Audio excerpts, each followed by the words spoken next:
समय तो हमको कम मिल पाता है, लेकिन इस बार यहाँ गोष्ठ में गरुड़ पुराण आद्योपांत उसका पारायण परसों रात्रि को लगभग 12 बजे संपन्न हुआ।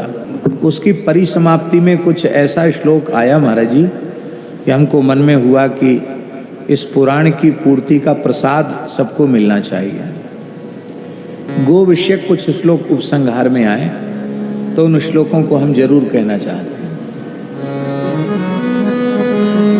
पूरा प्रकरण इस प्रकार का है। गरुड़ पुराण के ब्रह्मकांड के 29वें अध्याय में एक प्रकरण है 82, जिसमें ब्रह्मवेला में जगने से लेके सोने तक, खाने पीने सोने हर क्रिया में भगवान के किस स्वरूप का, किस नाम का स्मरण करना चाहिए, किस स्वरूप का ध्यान करना चाहिए। महाराज जी उसमें विलक्षण बात है। मलमूत्र त्याग के काल में भी भगवान केशव का स्मरण करना चाहिए। स्नान आदि के समय त्रिविक्रम भगवान का स्मरण करना चाहिए, ध्यान करना चाहिए। तो उसमें एक विशेष बात आई, पूरा है यहां तक की है संतानोत्पत्ति के समय किस स्वरूप का ध्यान करना चाहिए भगवान के। विचित्र बात लिखी है। गर्भाधान के समय गोपी रमण श्री कृष्ण का स्मरण करना चाहिए। कितनी अद्भुत बात है। उसी में लिखा है गवाम कंडूयने चैव स्मरेद गोवर्धनम हरिम।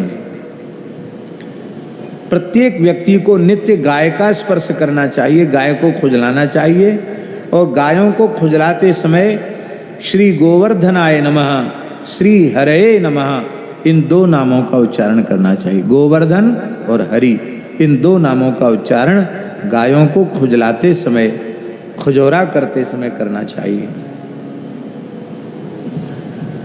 और धार कढ़े तब किसका स्मरण करना चाहिए? गोदोहन के समय। तो सदा गोदोहने काले स्मरेत गोपाल वल्लभम। गोपाल वल्लभ का स्मरण और गैया की धार काटते समय, दूध दोहते समय गोपाल वल्लभ का स्मरण करना चाहिए। ये दो बातें माने विशेष रूप में गाय से संबंधित दो बातें। एक गाय को नित्य स्पर्श करना, खुजलाना, और गाय का दोहन करना। इन दोनों में भगवान के स्मरण की बात आई है।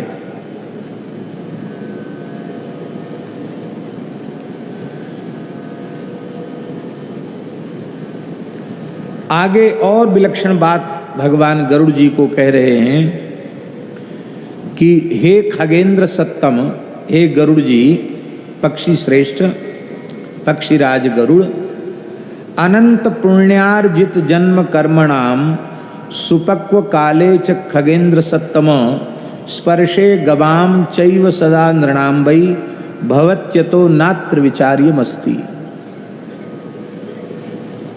अनंत जन्मों के अर्जित जो पुण्य कर्म हैं वो जब परिपक्व हो जाते हैं, माने फल देने का अवसर उनका आता है, तब गायों की सेवा और गायों के स्पर्श का सौभाग्य प्राप्त होता है। इसका मतलब है गो सेवा जीवन में तब आएगी जब पूर्व के समस्त पुण्य कर्म फलीभूत होने का अवसर आएगा, तब गो सेवा में भाव जगेगा। स्पर्शे गवाम चैव सदा नृणाम वै भवत्यतो नात्र विचार्यमस्ति। इसमें दूसरा विचार मत करना। इसलिए गो सेवा का सौभाग्य सबको प्राप्त नहीं होता है। मेरे श्याम लग